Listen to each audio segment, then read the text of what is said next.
നമസ്കാരം. പൊറ്റുകി ന്യൂസിലേക്ക് സ്വാഗതം. രാജ്യത്തെ ഓരോരുത്തരുടെയും മനസ്സിൽ തീക്കോരിയിട്ട സംഭവമായിരുന്നു ഹത്രാസ് കൂട്ടബലാത്സംഗ കേസ്.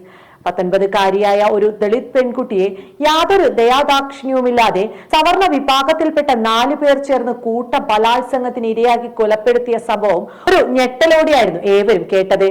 പെൺകുട്ടിയുടെ മരണത്തിന് പിന്നാലെ ബന്ധുക്കളുടെ അനുമതി പോലും തേടാതെ അർദ്ധരാത്രിയിൽ തന്നെ പോലീസ് ബലം പ്രയോഗിച്ച് മൃതദേഹം സംസ്കരിക്കുകയും ചെയ്തിരുന്നു.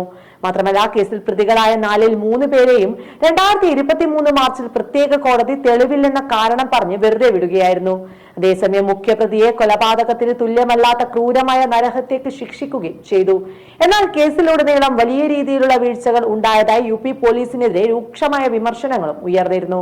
കാരണം പോലീസ് ആദ്യം വധശ്രമത്തിന് കേസെടുത്തെങ്കിലും യുവതിയുടെ മൊഴിക്ക് ശേഷം മാത്രമാണ് ബലാത്സംഗ കുറ്റം ചേർത്തിരുന്നത്.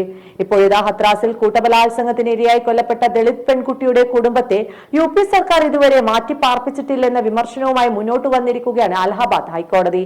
2022 ജൂലൈയിൽ മാറ്റിപ്പാർപ്പിക്കാൻ ഉത്തരവ് പുറപ്പെടുവിച്ചിട്ടും ഉത്തർപ്രദേശ് സർക്കാർ കുടുംബത്തെ അനുയോജ്യമായ മറ്റൊരു സ്ഥലത്തേക്ക് പുനരധിവസിപ്പിച്ചിട്ടില്ലെന്ന് അലഹബാദ് ഹൈക്കോടതി അറിയിക്കുകയായിരുന്നു.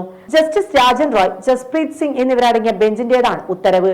വിഷയത്തിൽ അന്വേഷണം നടത്തി റിപ്പോർട്ട് നൽകാൻ ഡെപ്യൂട്ടി സോളിസിറ്റർ ജനറൽ SP പാണ്ഡെയ്ക്ക് കോടതി നിർദ്ദേശം നൽകിയിരിക്കുകയാണ്. ഇപ്പോൾ പെൺകുട്ടിയുടെ കുടുംബം ഭീഷണി നേരിടുന്ന സാഹചര്യം കൂടി കണക്കിലെടുത്താണ് കോടതിയുടെ ഈ ഒരു നീക്കം.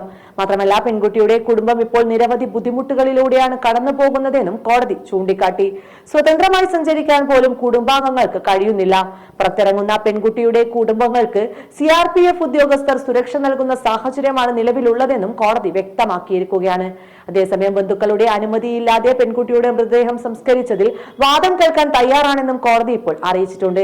രാജ്യത്തെ നടുക്കെ ഇത്തരമൊരു സംഭവം നടന്ന് വർഷങ്ങൾ പിന്നിട്ടിട്ടും സർക്കാരിന്റെ ഭാഗത്തു നിന്നും യാതൊരുവിധ നീക്കവും ഉണ്ടായിട്ടില്ല എന്നത് ലജ്ജിപ്പിക്കുന്ന കാര്യം തന്നെയാണ്. ഒരാൾ എത്രയൊക്കെ ക്രൂരനാണെന്ന് പറഞ്ഞാലും അവരുടെ മനസ്സിൽ കുറച്ചെങ്കിലും മനുഷ്യത്വം ബാക്കിയുണ്ടാകും.